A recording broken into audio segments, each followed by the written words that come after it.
Well, good morning, everyone, and welcome to the Thursday, December 13, 2018 meeting of the Edina Housing and Redevelopment Authority. Roll call, please, Ms. Ellison. Commissioner Fisher? Here. Commissioner Staunton? Here. Commissioner Brindle? Commissioner Stewart? Here. Chair Hovland? Here. In front of us this morning, we have a meeting agenda. We need to add an item to Section 5, which is the consent agenda, and it is the permanent easement document on the north ramp, and that is on the dais at your place this morning. Manager Neal will take questions on it if somebody wants to pull it or ask about it later on, but we're going to add as D, 5D, permanent easement on north ramp. With that addition, is there a motion to adopt an amended meeting agenda? So moved. Second. Got a motion and a second to adopt the meeting agenda as amended. And Mr. Mayor, I just want to alert you, I've got a 9 o'clock hard stop today. I don't know if we'll need that, but yeah, good. I want you to Good be know. aware. Okay. All those in favor of adopting the modified meeting agenda, the amended meeting agenda as stated, say aye. Aye. Aye. Opposed? Carried. Community comment. Is there anyone in the audience who wishes to address the council on an issue of concern to them? Or actually the HRA, excuse me. And then the consent agenda, Roman 5, items A through D. Is there a motion to adopt the consent agenda? I'll move the consent agenda, but I'd like to pull item D. Okay. And Mr. Mayor, or Mr. Chair, I'd like to pull item C. Okay. We have. So I'll move the consent agenda without C and D. All right. Thank you. We've got a motion second to approve the consent agenda with the exception of items C and D. Any further discussion? All those in favor say aye. Aye. Aye. Opposed? Carried. And then item 5C, approval of inclusionary housing policy program guide.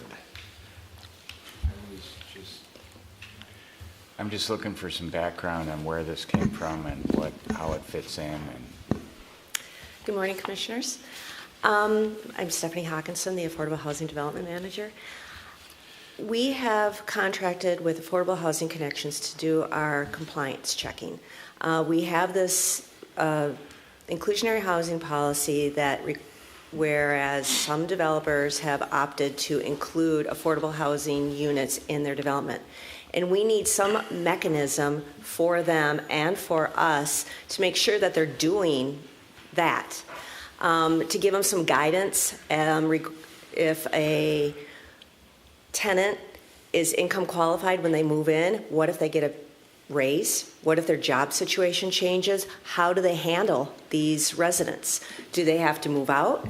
If they move out, so it gives them some parameters. How do they check to see if they do qualify as residents for these units? And so this helps both us and them know the parameters of this program and how to carry it out. So Affordable Housing Connections is a third party that is doing monitoring in a variety of cities that have inclusionary housing policies. And they did the initial draft of this program guide based on their experience and what they've done in other communities to carry it out. And we have modified it, taken out some language that didn't seem to pertain, and this is what's before you. okay, well that helps explain a little bit, and I do think it's necessary to have some mutual guidance that folks who are providing it per our policy know what the rules of the game are in terms of compliance, and that we can follow up. But your background information is helpful because one of the things I read in the very first sentence in the introduction was properties using local funds or because of inclusionary policies are subject to specific rules to ensure that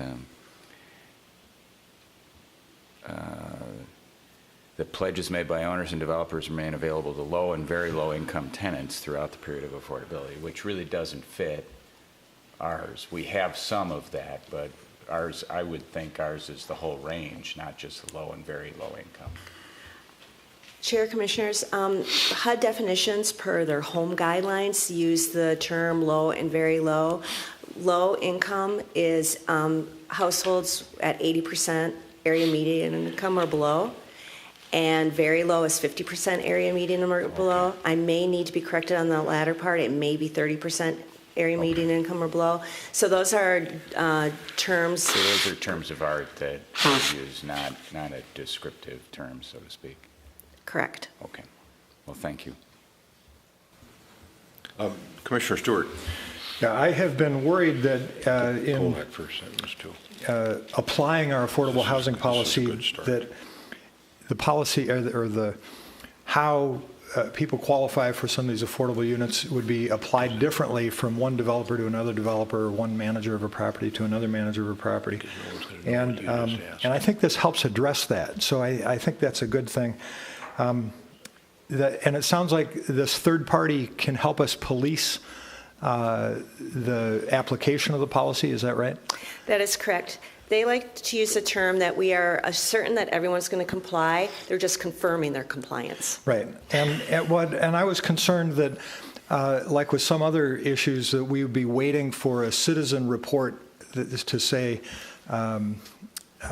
gosh, this particular building didn't comply with their requirement.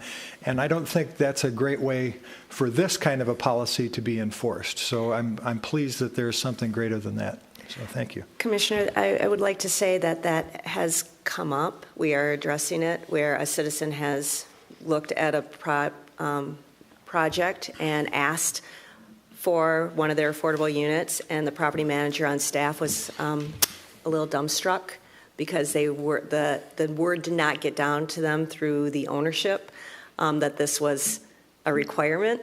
And so we are trying to ward off those situations.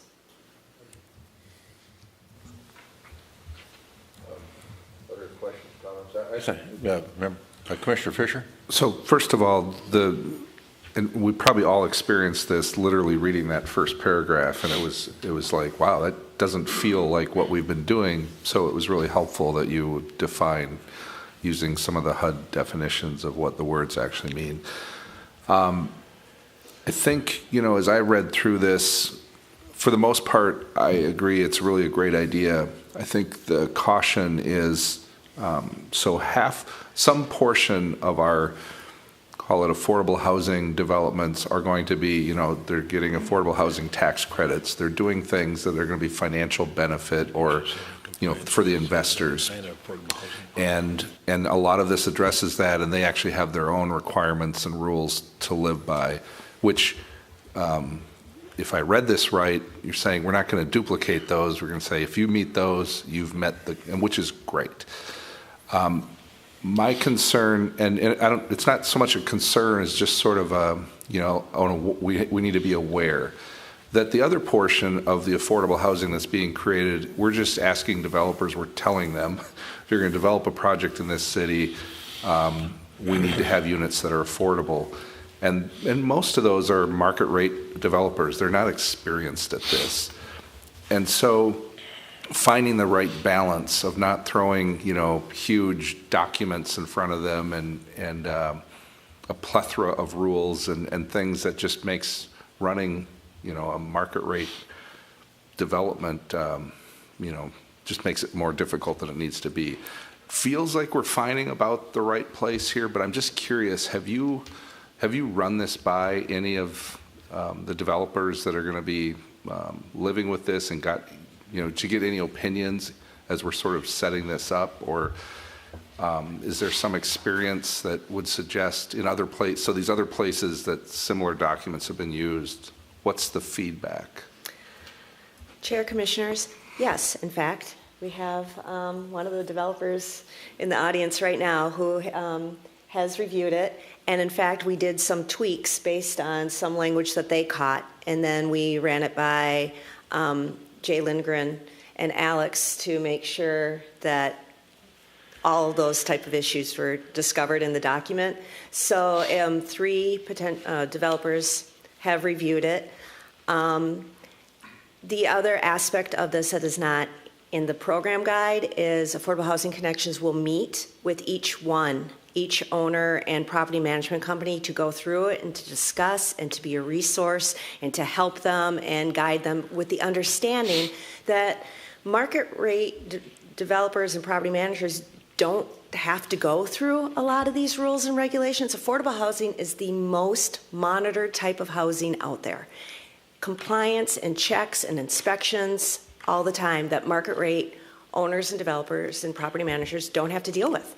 So Affordable Housing Connections has said that they will meet with them and help them understand the paperwork and the rules. So I'm really excited to hear that, because what we're trying to do here is create partnerships where we're all working together to create this mix, this range of housing affordability. And if we make it too onerous, then the developer partners are going to find every which way to get out of dealing with this, right? It's going to be so much easier just to send some money somewhere else. And we want, this distribution of affordable units. So it's going to be really critical that, and you use the terms, how it's helping them deal with this rather than just adding another burden and saying, good luck, read the document, and, just get it done. So I'm happy to hear that. Thank you. As a segue off Commissioner Fisher, has the Housing Foundation looked at this document? Had any input? Truthfully, I don't believe they have. They were the ones that were instrumental in helping us form our Edina affordable housing policy. And it seems to me that it would be good for them to take a look at this as well. I will put it on our next agenda. Okay. Also, I agree with Commissioner Staunton. I think it starts out in a bit of a firm way, I'll say. That first sentence, to me, it could be stricken, and it just starts out with saying this guide is designed to assist owners and their agents with planning and maintaining compliance with the Edina affordable housing policy, whatever the descriptor is that we have for our policy, because that's what we're trying to do. Instead of having it be so generic as saying compliance with the local requirements associated with these rental properties. That would be another suggestion, but is there some immediacy to this? I mean, is this something we could send now to the Edina Housing Foundation and have them look at it and provide any input they want to provide before we adopt this, or is there some urgency to adopting it today?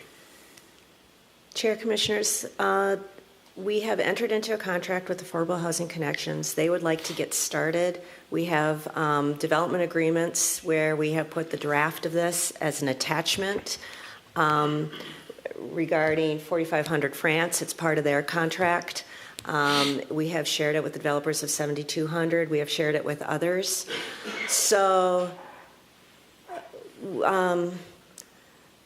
yeah, it can be tweaked, of course, but I think there is some desire on behalf of the developers to know what's up and how they can comply and what their rules and regulations are. So, Well, how about could we approve it and then bring it back after the Housing Foundation has looked at it? And we could always modify it again in the future. most definitely. Actually, without it even being approved, I think there's plenty, for the kinds of things Ms. Hawkinson is talking about, there's plenty of information for developers and others to use. They know what the policy is going to be. It's not going to be substantially different than this. Whether it's formally adopted today or formally adopted in the future, I don't think is a significant difference. Yeah, members, but as Ms. Hawkinson's referencing, there are actual units out there in the world that are people are living in or could live in right now, and we have to have some rules that dictate how we're going to be managing them. So, I mean, from an ideal standpoint, we should have had something like this in place maybe a year ago. So, would it make any difference if we did it 3 months from now? I think it would. Yeah, I think because we'll have more units in place even before then. So we'd like to have it in place as soon as we can because we'll have more units in place in the future. So it'd be nice to have it. It would be nice to have it in something in place with your stamp of approval on it as soon as we could. Sure. And if we have to make some kind of material amendment to it in the future, we'd bring it back to you in a future setting. So let me just I'll make a motion that we adopt this, but with direction to staff to refer it to the Housing Foundation and to make some changes to try to tailor it a little more to the language that fits our our particular policies in Edina. And I'll second. And our discussion this morning. Got it. Okay. Got a motion and a second. Is that clear enough for That is very clear. directional purposes? All right. We got a motion and a second with regard to the approval of the Inclusionary Housing Policy Program Guide. Any further discussion? Commissioner Fisher? I would just say, and I've stated this before, it's my belief that, you create a policy like this, it's not, we tend to get the feeling like, well, now we have a policy, we can't touch it. And I think we should always be open to improving policies. And the way you improve them is you get feedback. Right. And we're starting something from scratch here in Edina. And hopefully, as we start doing this and we get the feedback, we continue to improve these documents. So. Good. Any other further comment? Commissioner Staunton? No, I'm good. Okay. All those in favor say aye. Aye. Aye. Opposed? Carried. Thank you. And then thank you. Then the next matter is the permanent easement on the north ramp. That was pulled as well. Commissioner Stewart. Yeah, I just, when something shows up at the last minute, I want to make sure we understand it, so. Yep. Mr. Neuendorf, could you explain this one, please? Sure thing. Yes, good morning, and apologies for the last-minute nature of this. This easement is related to the construction of the north parking ramp, and as that building was constructed this summer, there were several utility poles, both on the HRA's property as well as neighboring properties, that needed to be updated and moved and relocated to accommodate construction and the new power systems and the new power supply. We had previously approved a shared easement where the HRA gave an easement 8 foot by 8 foot to the benefit of the neighbor. The neighbor gave the HRA an easement, actually the city an easement 8 by 8 to our benefit. Just working cooperatively was a very good relationship. When everything was said and done, we are in the process of subdividing and selling those retail spaces to the developer. And as we prepared the survey, we realized that the power line that connects to the pole actually migrates a smidge past that 8 by 8 foot box. It would be quite burdensome to relocate the pole again and relocate the power service. So rather than doing all that, we thought we'd just simply modify the size of the easement, changing it from 8 by 8 to 8 by 10. The neighbor is agreeable to that, but we need the official document to get that finished. That's all I need to know. Thank you. Good. Do you care to move the matter, Commissioner? So moved. We've got a motion second to adopt the permanent easement on the north ramp or approve it. Any further discussion? All those in favor say aye. Aye. Aye. Opposed? Carried. All right. We are now on to items beyond the consent agenda. And reports and recommendations. And the first matter there is the appointment to the Edina Housing, a recommended appointment to the Edina Housing Foundation Board. And Manager Neal, you have this introduction.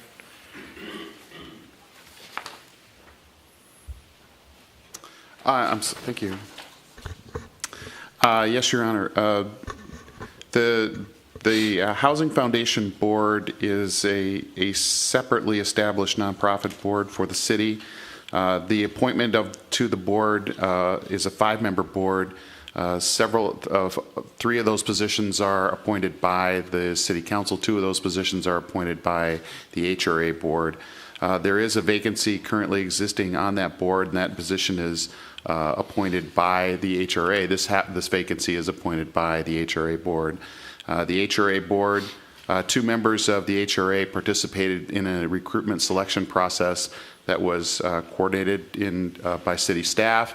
That recommendation is going to be presented to you, I think, by those 2 members, and we hope that you will ratify and make that appointment this morning. All right, good. Thank you. So, Mr. Mayor, I'll start, Commissioner Staunton. and Commissioner Fisher can follow on. So you may recall that at a previous meeting we talked about how to go about making this appointment. We agreed to have 2 members of the board participate along with 2 members of the Housing Foundation in the recruitment process that Manager Neal described. We, as always happens in our community, when the call goes out for help on these things, we received offers to serve by a number of folks who were really amazingly qualified. It's always it's just stunning in our community, the talent and the capability and the generosity that we have. So we got a number of applications that then were culled down to 5 folks that we interviewed. This was probably a couple weeks ago or so. And again, those 5 folks were tremendous. It was a very difficult decision, but we landed on a person who I'm going to let Commissioner Fisher introduce to you. Thank you. Yeah, I would just reiterate, I was going back through my scoring sheet for just the applications we got, and it really is unbelievable, the quality of folks. So we do appreciate all of those folks stepping up. The person we selected is Bernadette Hornig, and she, we talk about qualifications. She had all of the qualifications and had just an amazing interview. And we felt she is really going to be an excellent foundation board member. And I would just say, I'll just say a few things about her. First of all, she helps run a family business with her husband that focuses on the development and management of housing. And much of that is naturally occurring affordable housing. So not as much building new apartments, but buying existing apartments and fixing them up and making sure that they continue to provide housing for folks out there. So that showed some pretty good experience, but also just she was on our zoning board of appeals back in the day when we had a zoning board of appeals that was separate from the planning commission. And I believe both Commissioner Staunton and I remembered her from those days. But she currently serves on the Minnesota Multi-Housing Association Board of Directors and will be the chair in 2020. She serves on the Housing Advisory Board for Common Bond. She's working on the Homegrown Housing Initiative with Minnesota Housing Partnership. And she serves on the City of Minneapolis Rental Property Advisory Committee. So she's very invested in this whole issue of affordable housing. And when we talked to her about it, the passion came through remarkably. And so we all feel very good about this recommendation. And I'd just chime in that I was especially impressed with her understanding that housing is about a whole continuum, both ownership and rental, size, multifamily, single family. She understood that that's the approach that we need to take to housing as we're thinking about it from a policy perspective. And as the foundation starts to transition from being just a foundation providing financial assistance to second mortgages and the like, to both that and an advisory commission to the council and to the HRA, that's going to be a really valuable perspective to have. So I'm excited as well to have her on board. Is this a family business? I mean, is it broader than just she and her husband? No, I don't think Just the two of them? Okay. I'm trying to recall where I've met her before. But it sounds like a wonderful choice. So would one of you care to make a motion? 1 second. so moved. Second. All right, we've got a motion and a second to appoint Bernadette Hornig to the Edina Housing Foundation Board to a 3-year term. Any further discussion? All those in favor say aye. Aye. Aye. Opposed? Carried. And then Mr. Noondorf, you have the next matter, which is a proposed redevelopment agreement with Orion regarding the 4500 France property. Yes, good morning. Thank you. Let me just get my notes in order here. So this agenda item recommends that the HRA and the city enter into a full redevelopment agreement with Orion 4500 France LLC. That's the entity that's been working on the 4500 France apartment project. Earlier this year, the developers Ted Carlson and Nino Pedrelli approached us requesting that tax increment financing be considered to help make this project feasible. This project has gone through the process. It's been extensively vetted to make sure that it was compliant with a small area plan that had been prepared for 44th in France. Over the several months, the city or the HRA through the city engaged the experts at Dorsey & Whitney for their legal services.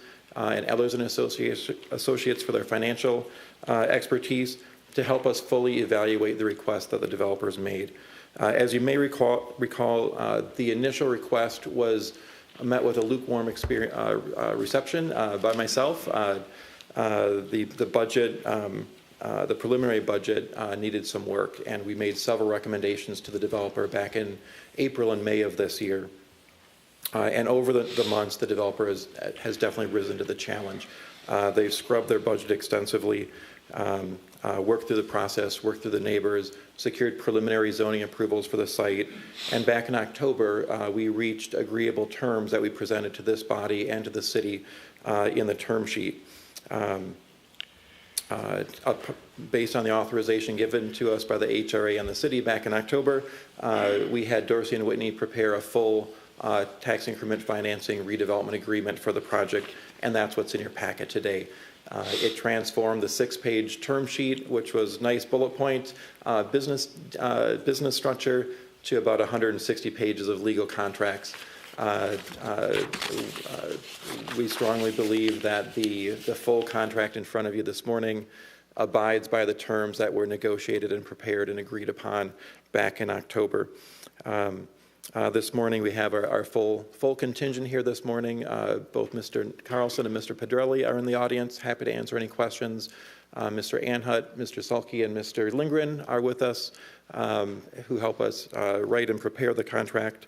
I don't have a full presentation because we've done that back in October, but in summary, the redevelopment agreement, the role that the HRA and the city will play will be to provide a TIF note, a pay-as-you-go TIF note upon successful completion of the project.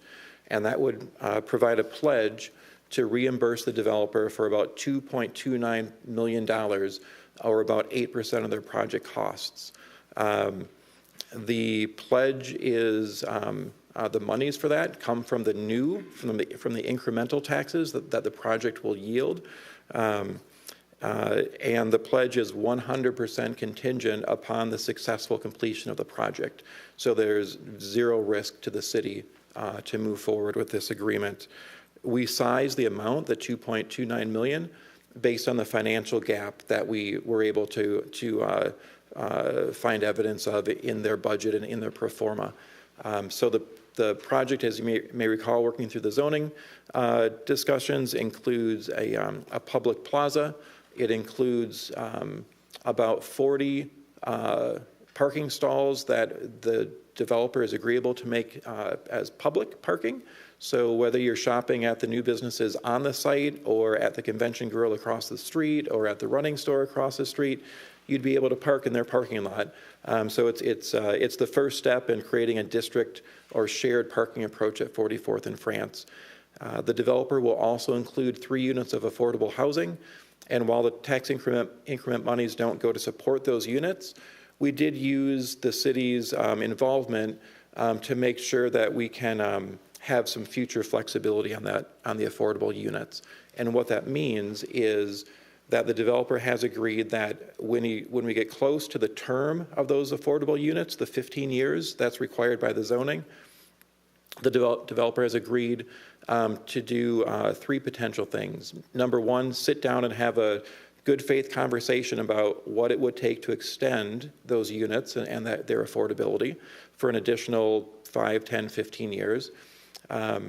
And also, if the development would sell and, for example, be transformed into condominiums, the Housing and Redevelopment Authority has the first right to purchase those units.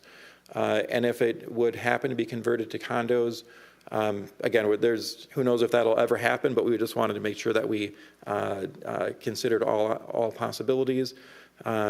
If it would undergo a condo conversion, the HRA would be able to purchase those units at an affordable price. So there's a lot of other different options that are out there, but that was something that we felt was very important based on the comments we've heard from this body.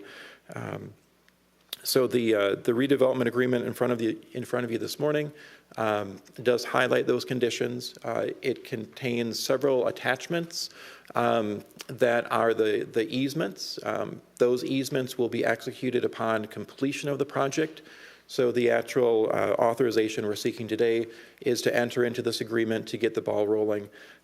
We will make a similar request to the City Council next week, and also at next week's City Council meeting, the project is on the docket for the final zoning approval. As we've met and worked with the developers and their attorneys over the last couple months, they've made it clear that they are agreeable to this contract. They have already pre-signed their copy of the contract, and they are ready to begin with the project. In fact, they've already started some remediation on the property. They feel so strongly about the property that they closed on the transaction a few weeks ago, and they're ready to move forward with both feet upon signing of these documents. So with that summary, we're happy to answer any questions, and our team is available. So, Bill, would you mind, or have one of your team members, Section 7.3, the TIF lookbacks, I think we all pretty much understand it up here. It's on page 15, I want to say. But I think it's worth anyone that watches this meeting in the future understanding. You've addressed, I think, the low to no risk element for the city overall, but this look back provision, so people understand that the developer doesn't just get to go out and have whatever profit comes to them as the project goes along. Could you just briefly summarize that? Sure. I'll address the high version, and then I'll ask Mr. Anhut to get into just a smidge of more detail. But you're exactly correct. So the HRA and the city will make a TIF pledge of $2.29 million based on the pro forma, based on the budget we see today. That's the financial gap that it takes to make this project market feasible. But there's also always that possibility that the project comes in under budget, that for whatever reason they come in under budget. In that case, the tax increment monies would not be needed. And so the city, in every one of our contracts, we always have a look back. And that provides an extra degree of protection for the city just in case there is excess profit that the city would, in essence, claw back and resize that TIF note to make sure that the taxpayers' funds are not being used to overly enrich a developer. That's a high level. I'll ask Mr. Anhut to tell you why it takes so many pages in the document to say that. Excuse me. Thank you, Mr. Mr. Chair, Anhut, Commissioners. Nick Anhut from Ehlers Associates, advisors to the HRA. And in a nutshell, we are dealing with projections at this time, and so we've sized the note appropriately, but we want to have some contingencies or some other mechanisms in place to ensure that that gap is truly being met by the TIF note and the project is not being overly subsidized, if you will. And so we have two different mechanisms in place in addition to what Mr. Neuendorf mentioned. We have an ability within here to review the project performance on an annual basis to understand the net operating income that those units and commercial tenants are generating for the developer, pre-leveraged, and if they do exceed a return on cost, so return on their overall investment in the project of 7%, we'll be able to adjust the TIF payments going forward because that is the amount, the true gap that they've identified that they needed to make this project viable. We also have a second mechanism that in the event that there is a sale of the property and that sale exceeds a certain profitability, there's an ability to turn off the TIF note and then to potentially claw back, as Mr. Neuendorf mentioned, those past TIF payments that have been made that have been part of that equation to exceed that marketable return. And so these mechanisms will remain in place for the length of the 15 years that is pledged to this TIF note, and should give you some comfort that you are not only abiding with the negotiation, but also that you're not overly subsidizing this project under our current understanding. Thank you. That was very well explained, and I think it's just important that people understand those provisions, so appreciate it. You might want to stay there, Mr. Anhut. questions from commissioners. I have one, and Bill or Nick, I think if you could go back and explain again for folks that might be watching this meeting or in the audience of what is a pay-as-you-go TIF note?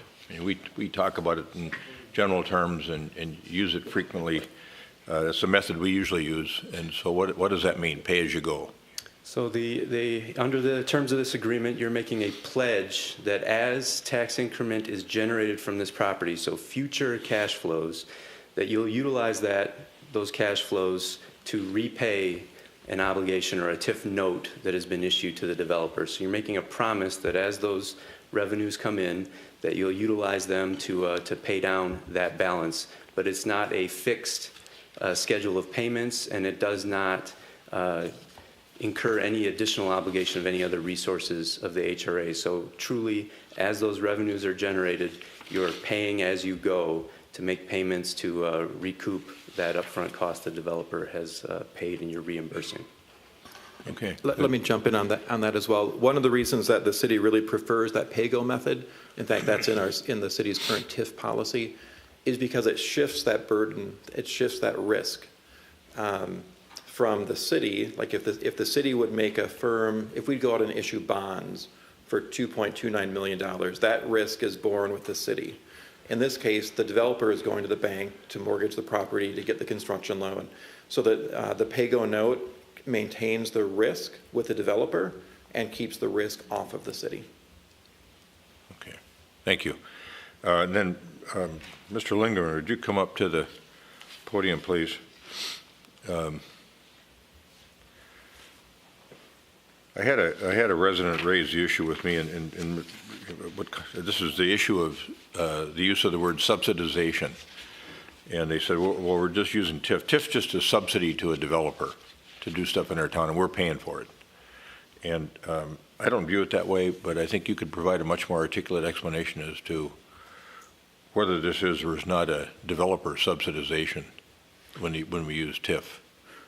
Mr. Chair, Commissioners, again, for the record, Jay Lindgren with Dorsey and Whitney, Special Counsel to the HRA. I think the word subsidy is often used in these conversations because of state law requirements on reporting and things like that, but I really don't look at tax increment as a subsidy from the standpoint that the way that most people would think about it. I think we've got to step back and look at the big picture again about what tax increment is about, and it is just inherently more expensive to redevelop a piece of urban land that has poor conditions on it. It might be environmental conditions, it might be the removal of an existing building. It's more expensive to do that than it is in a greenfield setting, something on the exurban edge of the metro area. So I'm getting very big picture here, but the point is this, is that state law allows a body like yours to say that poor existing physical condition won't change. It won't go away. It won't become something better that we all want for our community unless there is sometimes a partnership between the private and the public sector. And so in my mind, what tax increment allows you to do is to look carefully at a development pro forma to say, you know what, that is not a viable project without some other way of making that project pro forma fully functional. We use the phrase gap. The gap is what happens in an urban redevelopment setting. And so in my mind, Mr. Chair, the use of tax increment isn't a subsidy to line the pocket of a developer. It's to make a pro forma function so that the project actually occurs. And just as the conversation you've been having just before this, that's why we put all kinds of rules and techniques and tests to make sure that the analysis that's been done on the gap is correct. And so I hope that addresses your question. It does help a great deal. Thank you. Does that cause anyone up here, any of the commissioners, to follow up with any additional questions? Okay, thank you. Just want to comment too that I thought the having this term sheet was really helpful to kind of condense everything that you all worked on for us. Mr. Carlson or Mr. Pedrelli, any comment?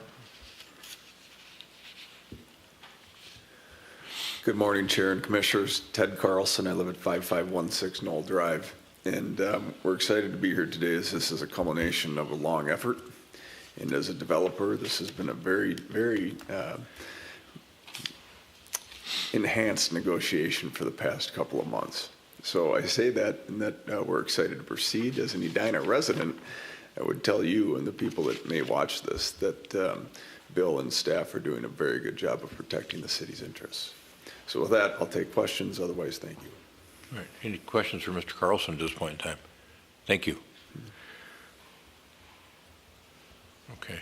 I noticed in one of the pieces of correspondence last night from one of our residents that it dealt with small area plans, but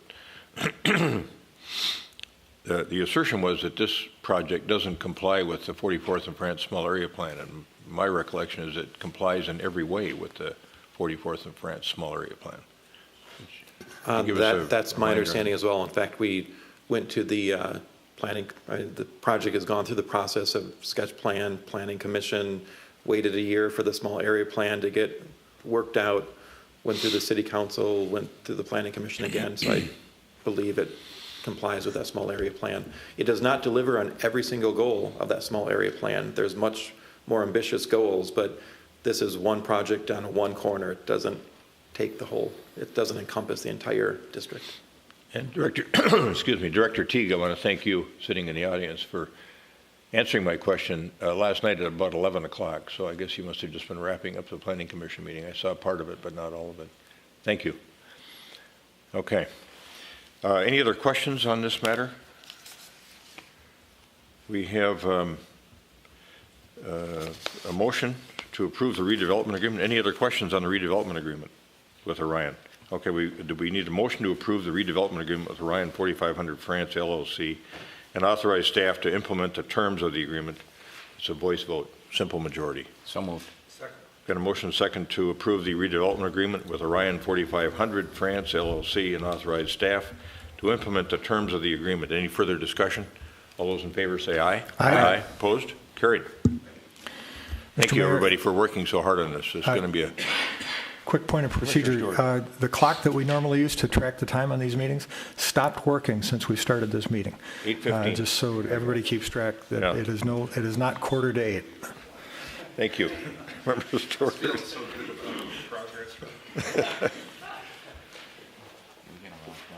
All right. Next matter is also one that Mr. Neuendorf has, proposed strategy to use tax increment financing for affordably priced housing. Yes, thank you. This next item is related to action that we started taking back in November, specifically regarding the Southdale 2 tax increment district. As you'll recall, in November, this body and the City Council made a minor modification to the budget of that tax increment district. That change in the budget was due to just the explosion of market rate development that has occurred in and around the mall property in the last couple years.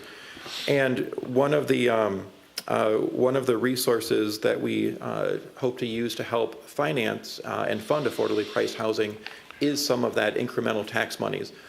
So in 2014, the city did receive special legislation to use some of those monies specifically for affordably priced housing. Back in that time frame, we had asked for additional flexibilities to also use some of those monies for public infrastructure, those types of needs. But very clearly, the state legislature was only they were very clear that those monies should be used as local funds for affordable housing. And so with the role of Ms. Hawkinson coming on board in the last several months, we want to make sure that we have an effective strategy to use those monies to the best in the best way that they can be. So for the last couple of weeks, Ms. Hawkinson and I have worked on a draft policy on how to put those monies to action. And that's what we want to present to you this morning. We also want to do this in light of a return trip to St. Paul in the spring and in the next legislative session to see if we can get a little bit more flexibility with the use of these tax increment monies.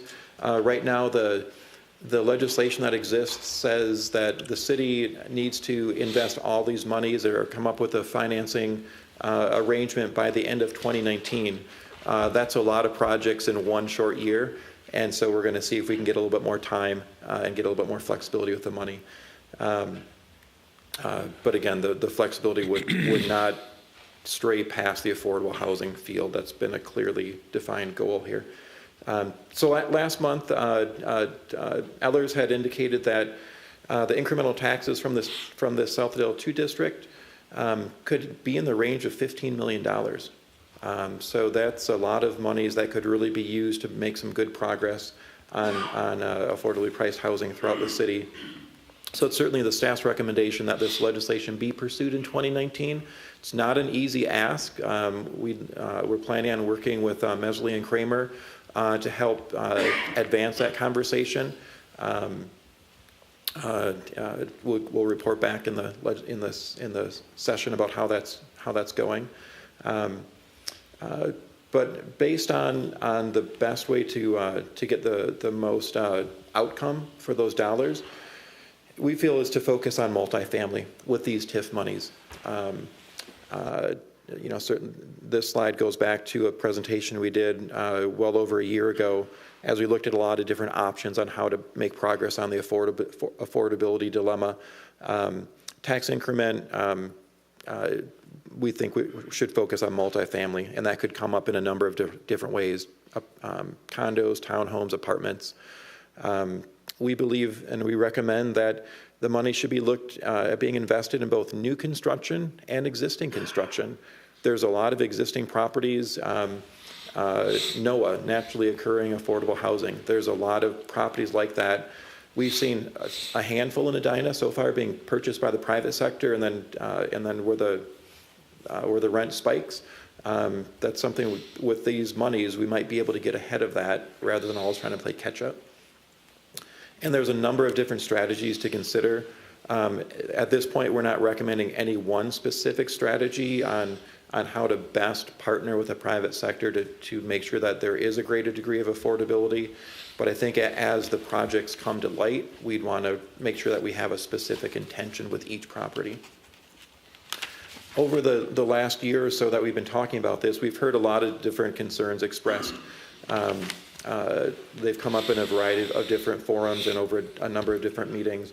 But there's definitely concerns. We've heard comments about don't put all the affordable units in the Ridgefield School District. Don't over-concentrate affordable units in any one particular neighborhood. We met with the school district, and their concern was not so much about neighborhood, but about their elementary school boundaries. And so when we worked on this map that I'll show in a minute, we definitely took those elementary school boundaries into consideration. We also heard concerns about, or maybe a fear of having multifamily housing infringing into a residential neighborhood. And at this point, it's our recommendation that we look at commercial properties where existing multifamily occurs. We're not recommending that we look into rezoning or spot zoning a multifamily in the middle of a single-family neighborhood. So the recommendation from staff is that in the next year, or perhaps longer, if we can get a time extension, that we pursue at least 3 and perhaps up to 6 different sites scattered throughout the city to either build or maintain affordably priced housing. A few of these sites have already been identified. For example, the Housing Foundation has bought that property in Amundsen, but others are still out there. We have not begun negotiations or investigations, frankly, but we wanted to get your support before we did that. The second recommendation is to identify those sites by the end of 2019. If we can get a time extension, great, we'll go for that. And we'd also seek your authority and your permission to start looking at sites and start having frank conversations with property owners about how to either maintain the affordability or to build new construction that would be affordable. So there's 6 different criteria we're recommending as we go and start looking at potential sites. Again, we strongly recommend that the affordably priced housing be distributed throughout the city in all 4 quadrants. For the TIF monies, that we look at properties in both the Edina and the Richfield school districts. And one thing to note, part of Edina is also in the Hawkins school district, but that far northwest corner of Edina is outside the jurisdiction of the HRA. So we cannot legally use TIF monies in that particular far corner of Edina. And also make sure that the sites are scattered throughout multiple elementary school districts. That was very important to a lot of folks. We recommend that we look for sites with new construction or to preserve existing buildings. Again, mentioning that we focus on multifamily rather than single family. For tax increment, we just think we can get more units if we focus on multifamily. Also make sure that we look at both rental and ownership opportunities, looking at a combination of properties that are all affordably priced or a combination of market rate and some affordable. And another important recommendation is that the actual units be sized to have a variety of sizes, everything from a small studio up to 2 and 3 bedroom units, so that we're not all just delivering the same thing, but have a variety. So this map is very fuzzy, but it shows the city of Edina. The red dots show the jurisdiction of the Housing and Redevelopment Authority, which for the most part is the eastern third of the city. It extends basically from the high school east. And there's a lot of dots on this map. The green dots are properties that are currently in the pipeline. So the Aon property on 76th Street, and then the Housing Foundation site on Amundsen. The blue dot is the one recent project we have, that's 66 West. But all the other orange dots are just generally neighborhoods that have a lot of existing multifamily housing. So Grandview has some, there's some around 70th and Cahill, there's some down by Southdale Mall, there's some along Valley View Road, there's some on 54th Street. We have not, just to reiterate, we've not approached any of these owners. We're not looking at any one particular property. But these just illustrate that there are several options to distribute the affordably priced housing. Say, Bill, before you, Yes, sir. can you go back to that last slide? Can you explain why the red dotted line is the only area that the HRA, so that's the area that the HRA can work within, basically? That's correct. And I'll Or have, just Mr. for Lindgren- TIF? But you made an earlier comment about the northwest corner of Edina that the HRA, that's outside the HRA's area of influence or whatever. Can you expound on that? Sure. I'll ask Mr. Lindgren to comment on that. As the HRA, your jurisdiction is over the whole city. However, the way under state law that decisions are made on where the various tools that you have are driven by where you have an existing redevelopment plan. And so those boundaries are, in essence, the existing Edina redevelopment plan, and that's the first tier that under which, for example, a tax increment district is established. So that is just an existing boundary of which I can't give you all the history, but it essentially focuses on sort of the central to the eastern part of Edina. Your sphere of influence is the entire city. However, that's the place where there are existing plans that allow you to access different tools.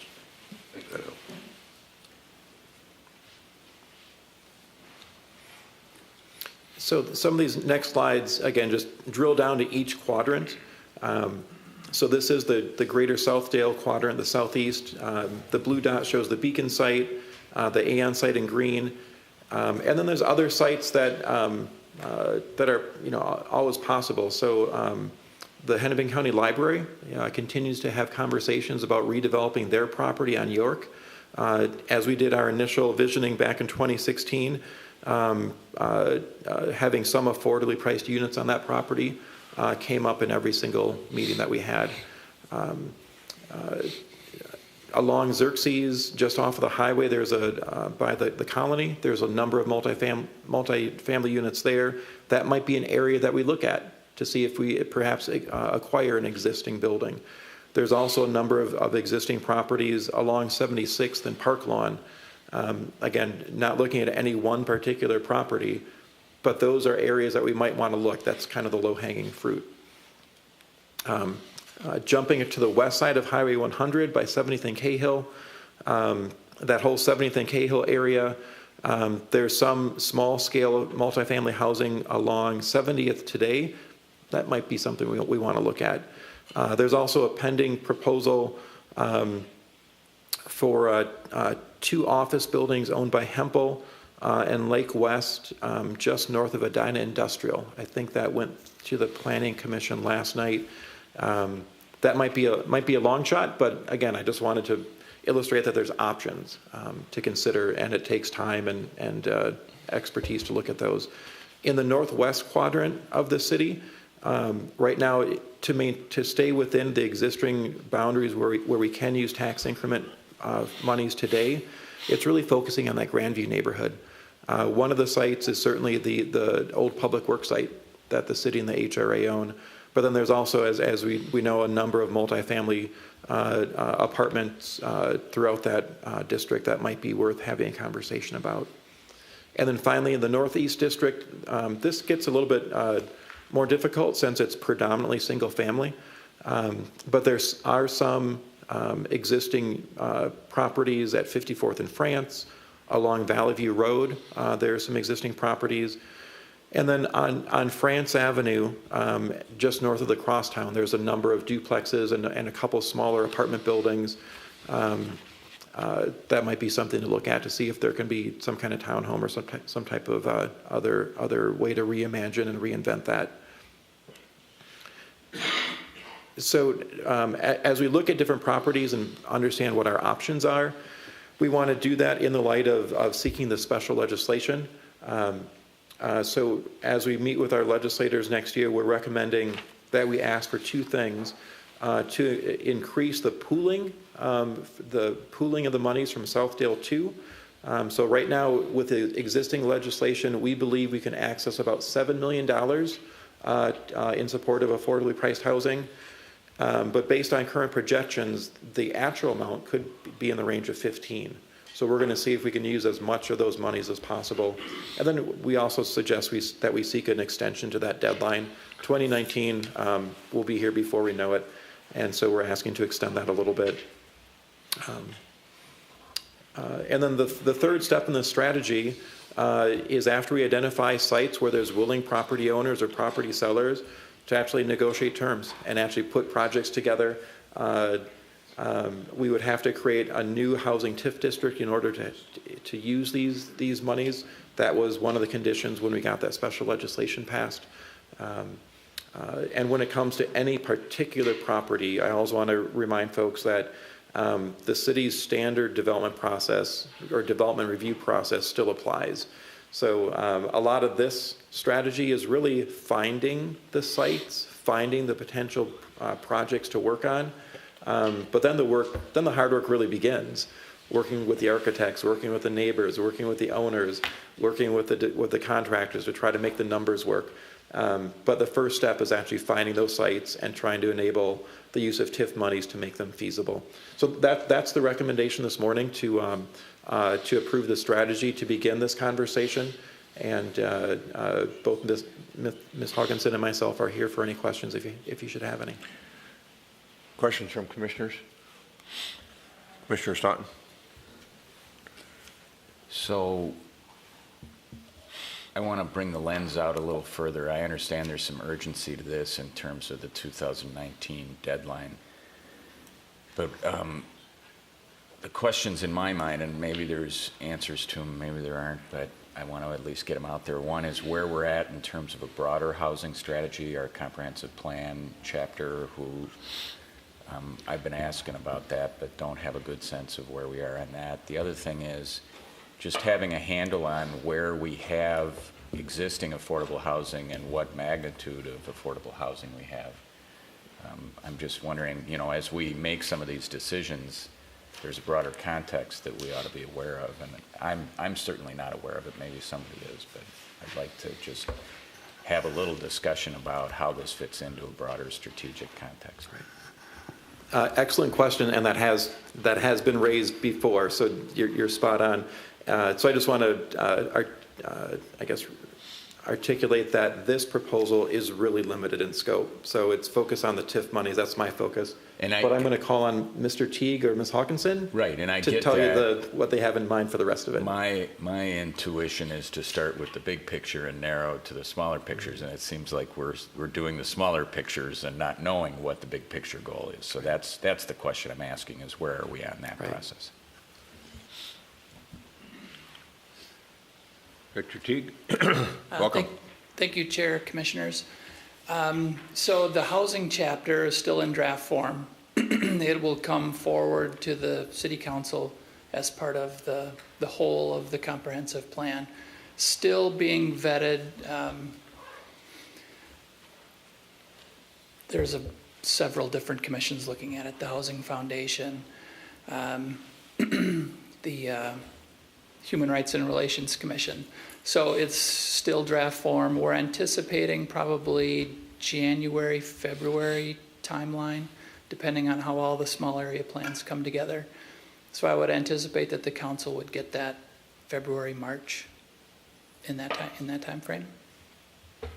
And then I don't know whether it's you or Ms. Hawkinson. I know Ms. Hawkinson and I have had some back and forth on email on it, but any sense of where we are in terms of understanding what affordable housing exists in the community, what the magnitude of it is, and where it's located?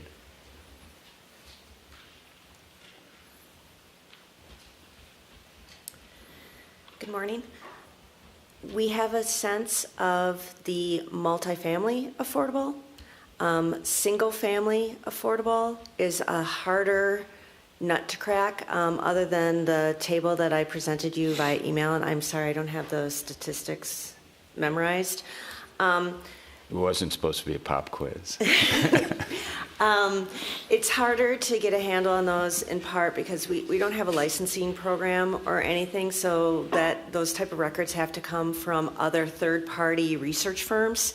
And I have Met Council compiles a lot of the data. We've compiled some data. In my next presentation, I'll be giving you some of that. So we have to go through these different sources to find it.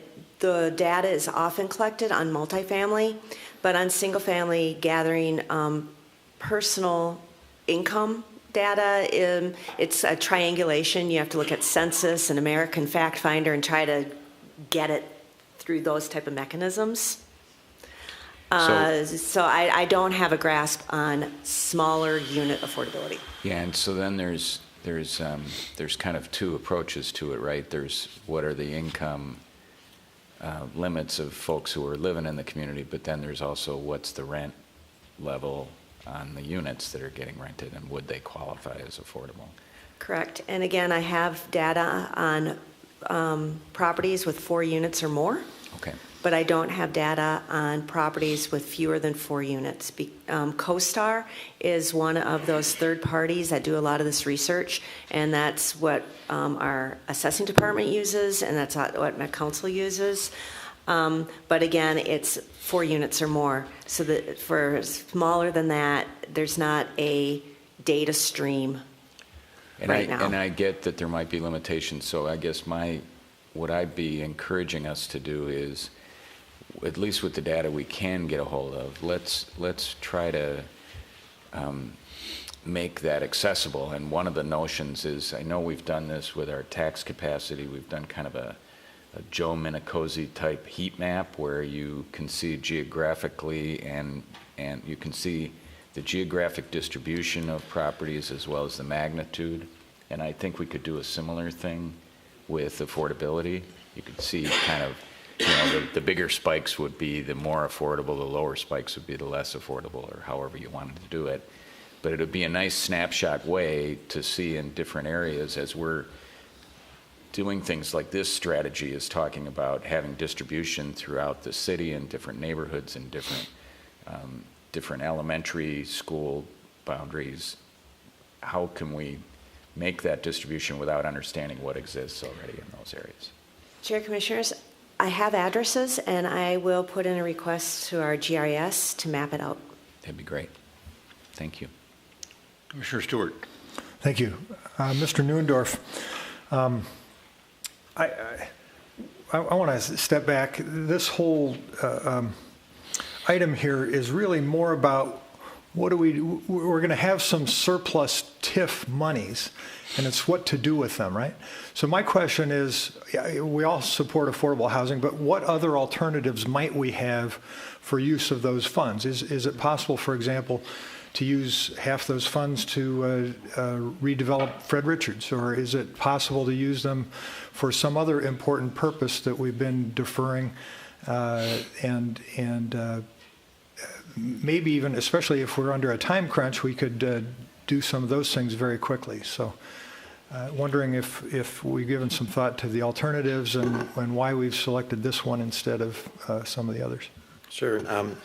We definitely have thought about a number of alternatives. Unfortunately, with the way the legislation is written, we have two choices. That's the good news, two choices. We can use the monies to support affordably priced housing. The second choice would be to turn the monies back to the Hennepin County. So using them to redevelop the Fred, for example, is not a possibility? Using them for any other project is not a possibility. I want to follow up on that because I understood that some of the monies that could be accrued in that TIF district could be used for affordable housing purposes. The rest of the money could not. I don't remember what those ratios were, but maybe it was 40% of what was, although your indication is 7 million out of 15 million is, well, maybe that is about 40%.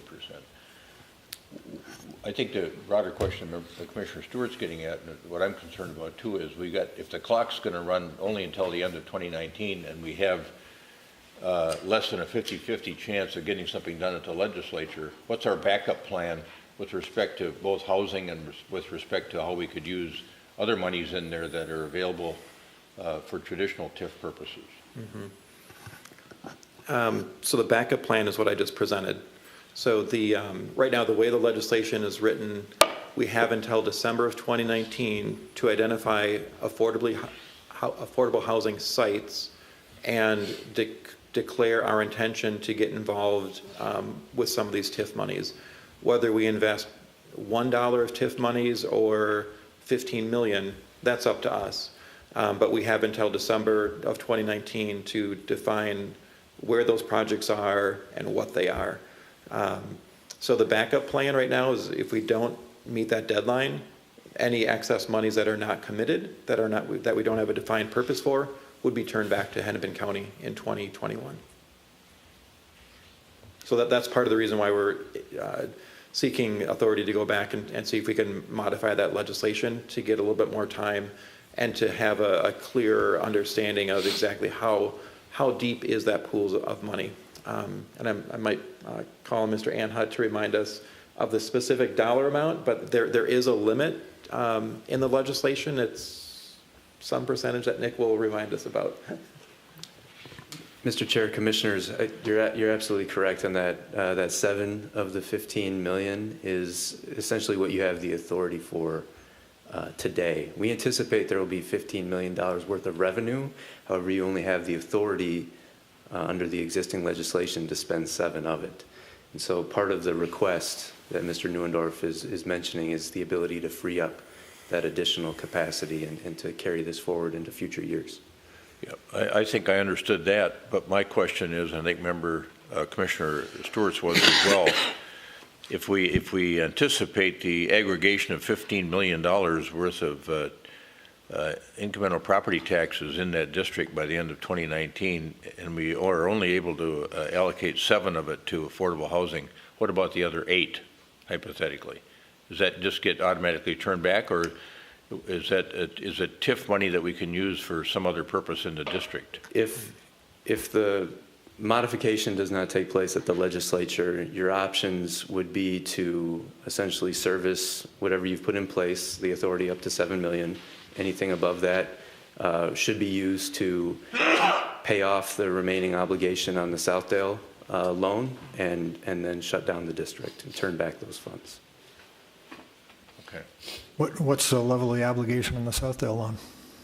I believe the balance is just shy of $3 million today. So there's still another 4 million that we can't use. Period. We're just not going to be able to use it. We need to face into that, right? You don't have the authority Right. Okay. to use it today. All right, other questions?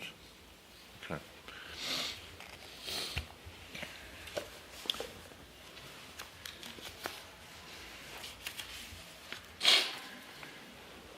All right. We need a motion on this matter. Is there a motion to approve the strategy to guide investment of incremental taxes to support affordably priced housing? So moved. Second. All right. This is item 6C. Further discussion? All those in favor of the proposed strategy to use tax increment financing for affordably priced housing and approve a strategy to guide investment of incremental taxes to support affordably priced housing, say aye. Aye. Aye. Opposed? Carried. And next is the Stephanie Hawkinson has the next matter, which is potential approval of a multifamily affordable housing property tax relief and energy efficient grant pilot program. Ms. Hawkinson? Good morning. I'm going to get my PowerPoint up.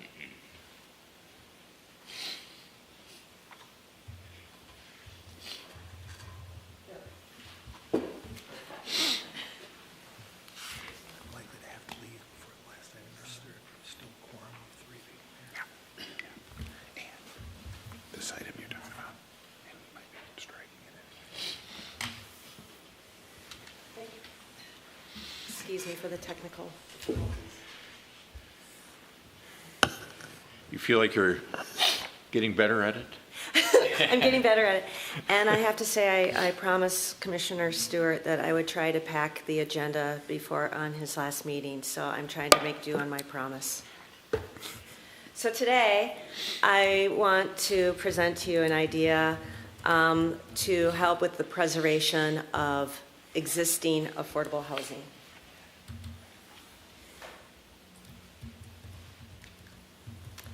As you know, we have an affordable housing policy. And the policy is done through PUDs, so it really pertains to new construction multifamily.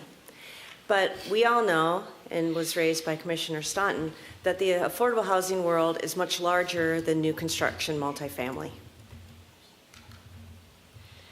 So there's been discussed when the Edina Neighbors for Affordable Housing and use three basically strategies, and this is common vernacular in the affordable housing world. One is the production of new affordable housing, and that's covered by the policy. One is to protect residents of affordable housing, existing affordable housing, and new. And one that I'm focused on today is the preservation of existing affordable housing, stuff that already exists in the city. So Commissioner Fisher mentioned NOAA, naturally occurring affordable housing. These are properties that don't have government subsidy in them in any way. They're older, they just happen to have rents that are affordable. Not because they're required to, not because anyone told them to, it's just the way the market is. So we, through the assessing department, of properties that have 4 or more units, there are 94 separate property identification numbers. Of these, 29 multifamily properties have affordable rents. This does not mean they're 100% affordable. It means that units within these buildings have rents that are affordable. Some may not, like the 1-bedrooms may not justify as affordable, but the 2-bedrooms do. So there are 994 apartment units that are affordable. Now I put an asterisk in there because this is a snapshot in time. This was data from last month, and I defined affordable as with rents that meet the 60% or below area median income. Now I have received phone calls from residents saying that they're either in the past rents have increased in a building by $300 like 1 month to the next. So this number, this 994, if I looked at the data today, it could be different. There could be a different count, and that could change next week as well. So why are we doing this program? What is the purpose? We want to incentivize the owners of these NOAA properties to keep their rents affordable. How do we do that? We want to reduce the property tax obligation on the affordable units, and we want to improve the energy efficiency. Both of these to reduce their operating costs, which will help them keep rents low and be able to commit to that. And we want to preserve then these units for 15 years. So what is 4D? 4D is a low-income rent classification. It's 0.75%. So a regular property, these properties today, these NOAA properties today are paying 1.25% because they are not defined by code as 4D NOAA properties. But in order to qualify, even though the rents are low, they can't just say to the state or the county, hey, my rents are low, I want 4D classification. You need to have government infusion of money to be able to qualify for that. So it has happened with tax credit properties or properties that get alert gap financing from a municipality that they can go and get these, but they just can't apply. It's not, and so there has to be a government providing money. Then in exchange, there is a document, a declaration, a deed restriction on the property that's put in place, and then this helps those residents that are currently living there. So I have an example, and this is a real building in Edina. It's a 25-unit building. It's 1968. It is valued at $3.2 million. Right now, because it has the regular tax classification, it's paying $52,000 in property taxes. Now, scenario number one is if 6 of the units, 24% of them, were affordable and were able to put in the 4D, and the remaining were not affordable. So the property is broken out. So you only put 4D on those units that are affordable, and 20% in the building need to be. Property taxes would be reduced to $47,000. So that'd be just under $5,000 savings. So in scenario 2, if it's 100% affordable, a building out there existing now that all the rents are affordable, the whole thing could be a 4D building. Their taxes would be reduced by about $20,000. Now, so phase 1 of this program, and it's a pilot, would be to do the 4D classification. To sweeten the pot, we want to add an energy efficiency grant. And I'm going to have Tara come up and talk about that. All right. Thanks, Ms. Hawkins. Good morning, Chair and Commissioners. Morning. Some of you may be asking why energy efficiency into this affordable housing. We know energy efficiency presents a cost savings, an economical piece, and an environmental piece because we're reducing the amount of electricity and energy being used, offsetting the greenhouse gas emissions. But really why this is a truly sustainable thing by adding 4D and it makes it into an affordable housing thing is really the social and community aspect of it. Energy costs contribute to overall financial burden of housing. Low-income households spend twice as much on energy as a percentage of their income than the average household, twice as much. So by adding energy efficiency and reducing that cost for both the owner and the renter, we are helping to reduce that. The American Council of Energy Efficient Economy, the ACE, estimates that 35% of energy cost burden for these low-income households could be alleviated if they were brought up to code. So again, becoming more energy efficient. This has been identified by other cities when looking at their affordable housing and ensuring that it's cost effective. Fort Collins, Colorado, and Minneapolis have also started to pair this with some of their 4D policies. And Minneapolis right now is going through a pilot program and had engaged with 10 properties. So what this looks like is through the application process, we would identify properties, and we're going to do up to 5 in this first pilot program, that could use an audit process to see if there are energy efficiency opportunities. We will be partnering with CEE to provide this. CEE is well known in the community. They have been doing the home energy squad, which the city already subsidizes for households. And they already do multifamily building audits. They are also the one that performs this for Minneapolis. Why we need to bring someone in to do these free audit assessments and help handhold the business owners. Many of these property owners may not have gone through energy efficiency upgrades in the past, or if they have, I can speak from experience, the process and paperwork can be very cumbersome. We found if you have someone there hand-holding, it gives them a sense of accountability and that reassurance that they're going to see the end of this and they're going to see success. So that's why we're taking a partner. The last thing, I don't want to go through the whole process of what this looks like, but what I just want to show you is while the 4D process will end in February or March, a process of looking at a property and assessing energy efficiency takes more time than just an application. And so we will be partnering with these property owners well into Q3 to ensure that this happens. Thank you, Ms. Brown. So the cost of this pilot program is $160,000. And the source would be buy-in funds.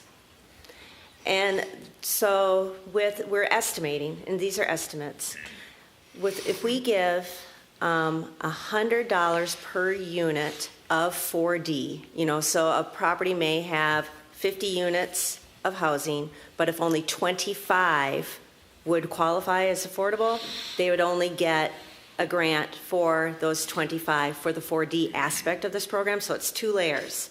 One is to get them into the property tax classification, and that is mandatory. They cannot get an energy efficiency grant unless they do the 4D. So $25,000 we set aside, about $100 per unit. $5,000 of that, of the $160, would go to PayCE for their work in meeting with the property owners and doing the evaluations. And then $130 would be for the energy efficiency grants. We believe it'd be up to $30,000 per property. So it'd be a portion of a boiler, roof, insulation, something to help keep their property costs down. The property owner would pay 10% of the cost after rebates. So they would go into a rebate program. They'd get rebates for some of the work, look at what's remaining. We'd pay 90% up to $30,000, and the owner would have to pay 10%. I think for folks in the audience or may watch it, the source of funds information, it says buy-in funds. We use it. We know what you mean by that, but people might be wondering, well, is this going to affect my taxes or affect the budget for the city? So why don't you explain the source of funds in a little bit more detail, please? Certainly, Chair. Buy-in funds are when a housing development project is opting out of including affordable units in their building, and they are paying $100,000 per unit that they are not developing as affordable. It just so happens that $160,000 coincides with the amount of buy-in funds that would be paid at 4,500 francs. So they are including their portionality. I disagree with that. They're 2 units short, and there's no fractional unit, and it has to be a multiple of 100,000. So they have to owe 200,000. We do not give fractional units. Chair, Commissioner, I don't tend to disagree with you on that. I can't recall exactly how the 160 was determined. Well, it's wrong. We need to fix it. I don't know if you want to. I mean, that's a different from Well, it was this determined budget. by the council, so. I can weigh in on that. You raise a really good point, Commissioner Stewart. The past policy has been to not round up to the next unit. And I'm not sure what the status is, but I know that we've had a number of tweaks to the housing policy, and I think that was one of the tweaks to make it clear that we should be rounding up to a whole unit, not taking a fraction. But for past projects, historically, over the last couple of years, the City Council has approved fractional units. So we hope to clean that up next year. All right. So the 160 was what is in the contractual agreement with that property, and it was being able to use those funds directly into a program that helps with affordability.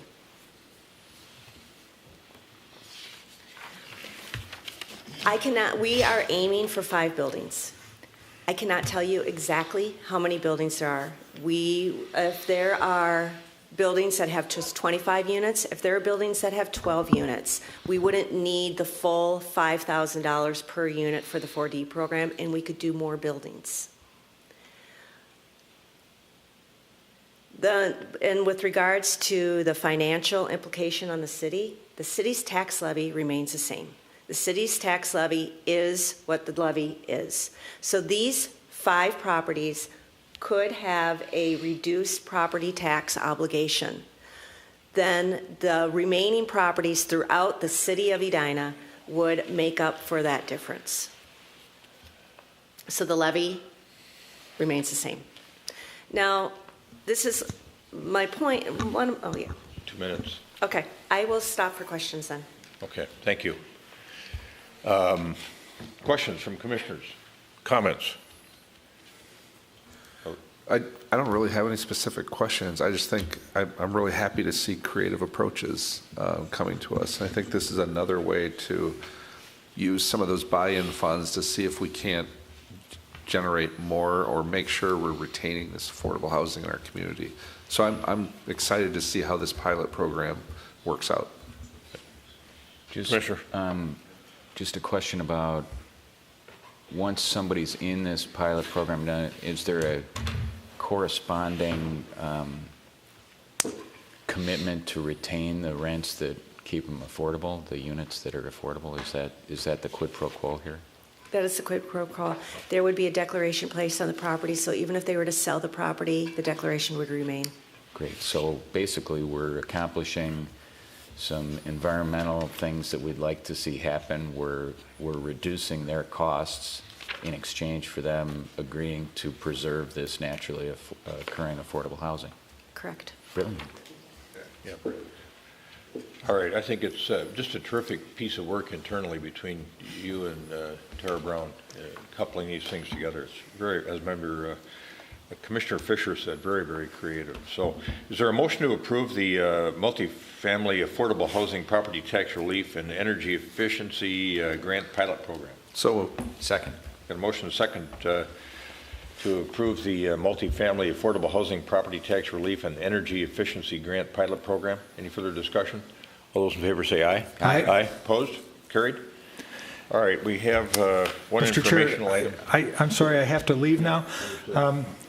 For Commissioner comments, I wanted to say, because we were talking about the 4500 France again, that there's something that came up a while ago when we were talking about 4500 France, and I haven't heard any progress on it.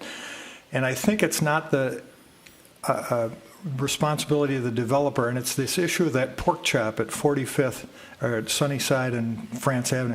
I'm hoping that staff will reconnect with the county and see if we can find a way, because this is an ideal time, it seems to me, to get rid of that pork chop. And I really want to implore staff to make sure that we do connect with the county and see if there's a way to do that at the time we have this construction going on at that corner. I think it's very important, and I don't think it's the developer's responsibility. I think it's the city. Still under discussion. All right, thank you. It seems inadequate to, as you race out the door, to thank you for your work on the HRA. Thank you. But thank you. All right, we'll take this informational item and then talk to you. Have a great holiday. 7075 Amundsen status report, and Manager Neal wants to make a couple of preliminary Yes. remarks. Thank you, Mr. Chair. Regarding this matter, excuse me. This item was placed on your agenda this morning merely as an update, because I know that you're hearing in your capacities as council members as well. You're hearing things in the community about this project, and you all know that this project is a project that's it is owned by the Edina Housing Foundation.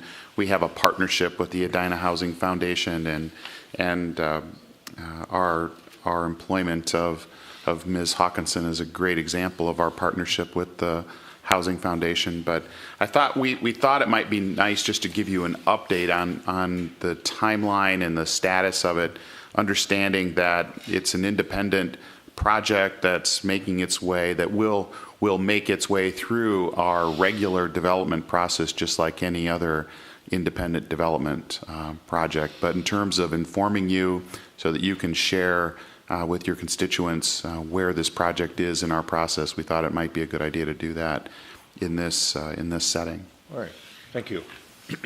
Ms. Hawkinson.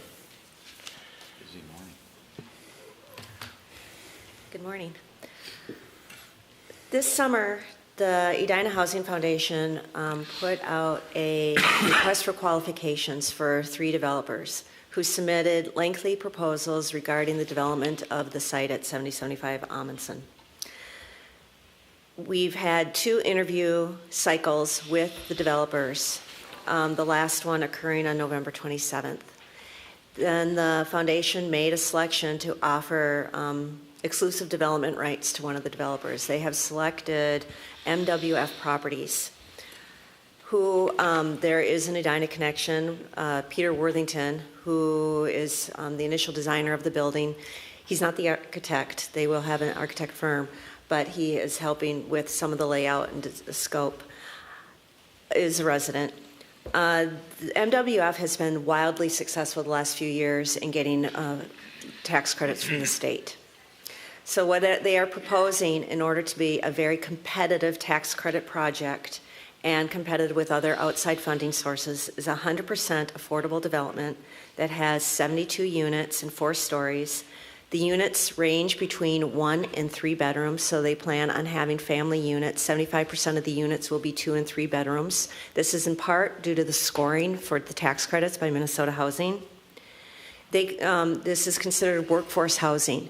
The Section 42 of IRS code allows for income averaging now, and the state is working out, this is the first year where they're looking at income averaging, and that will allow 80% of units with area median incomes of roughly $70,000. So this is not really deeply affordable, but those higher units do need to be offset by units that are at 30% of area median income. So it is really, truly workforce housing. Their plans have connections to the bike trail that's directly to the east, so they're really incorporating the infrastructure with the bikes there. We are entering into a purchase agreement with them. Our attorneys have been working diligently on a purchase agreement, and we want this in place for the February applications to Hennepin County. So this is kind of somewhat fast timeline, but the notice of funding availability from Hennepin County comes out in January. So we would like to have the purchase agreement in place that will have a 2-year timeline to allow them to apply for funds in February. Part of the funding in February will be reliant on site control and compliance with local plans. Then they will be applying for tax credits, 9% tax credits to Minnesota Housing in June. We'll have 2 applications then in June to the agency, with notices coming out in October, November. Questions about this proposed project that we will see at some point in time? And would the land use review of that be after that whole process you were describing? In order to be competitive for the tax credits, we will need to show city support. I believe it will follow the same process that Aon did, where we will be seeking preliminary approval for both financing and land use. But the first go-around with Aon, they applied before they had gone through any kind of land use approvals. And then they were unsuccessful. They came back for a second go-around. And did we give preliminary approval, or was that a sketch plan review? I thought it was sketch plan, but Mr. Teague. Yeah, thank you, Chair, Commissioners. Aon needed a comprehensive plan amendment because the land use, the comprehensive plan was not consistent with their plans. So we amended the comprehensive plan to allow housing for that site. They still need to come back and get their rezoning of the property. But their proposal is consistent with the comprehensive plan now.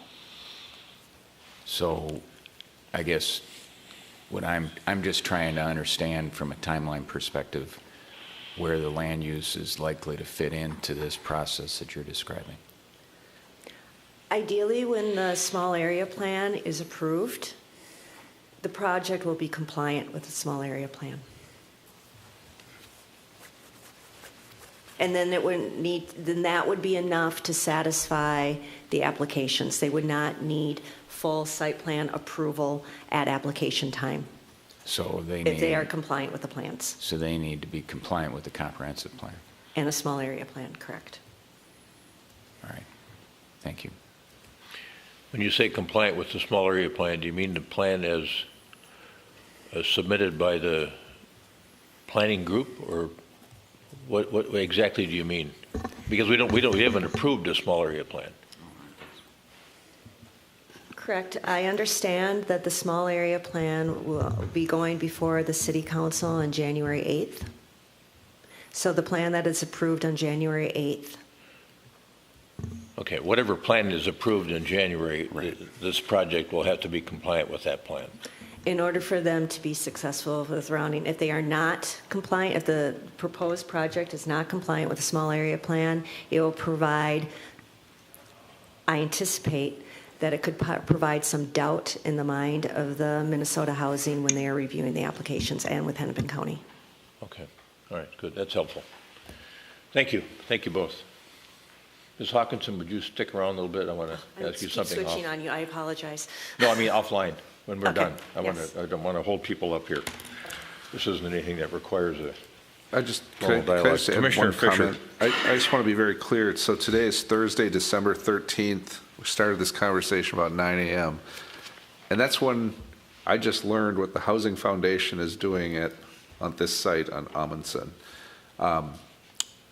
I've probably gotten 70 emails to this point accusing us of trying to ram something through, of doing all kinds of things. And it probably is really confusing on the outside, but the Housing Foundation as an independent body has been going through this process. And so really this is our first time to kind of figure out what's going on there.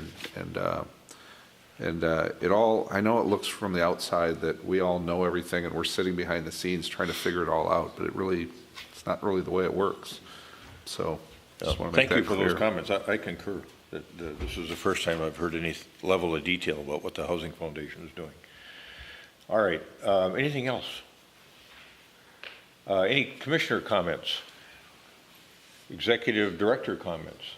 Go ahead. I would just echo what Commissioner Stewart said earlier in terms of the pork chop at 44th and France, and add on to that just ensuring that we're getting those power lines buried, and frankly, if we can even go beyond the scope of what we did, that would be all the better. And I also want to, again, thank Commissioner Stewart, Councilmember Stewart, for his wonderful service to our town over the last 4 years. He's been just a terrific member of our council and a terrific member of our HRA. We're gonna miss his wisdom and input. So I hope he has a wonderful holiday season. And again, Bob, thanks for your service. We're gonna see him one more time on the council. We right? are. Okay. Yep. No. Can't thank him too many times, I guess. All right. We stand adjourned. Thank you, Mr. Lindgren.